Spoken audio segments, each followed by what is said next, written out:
Okay. Good afternoon, everyone. My name is Renita.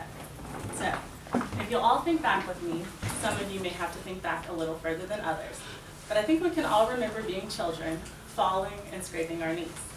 And our parents were there to make everything better with kisses, hugs, and our favorite character Band-Aids. Sometimes they may have even had to rush us to the pediatrician's office, but we knew everything was still going to be okay because we were going to get that sugar-free gum at the end of our visit. But what if our parents, our pediatricians, and all the superhero Band-Aids in the world weren't enough to help us? What if those scraped knees, the cut on the back of your hand, or even playing with a family pet was enough to lead to an infection so severe that you lost a limb or even your life? Unfortunately, cases like this are happening all around the world.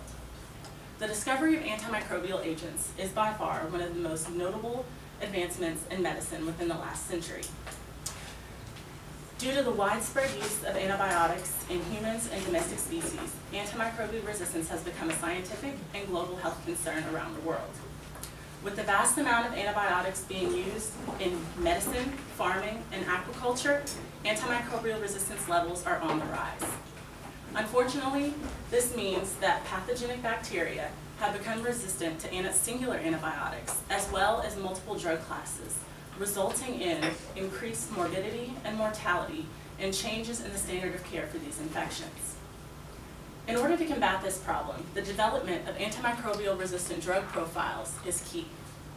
With the Centers for Disease Control and Prevention and the United States Department of Agriculture finding evidence of zoonotic transfer of pathogenic bacteria between healthy humans and animals within recent years, this becomes even more critical.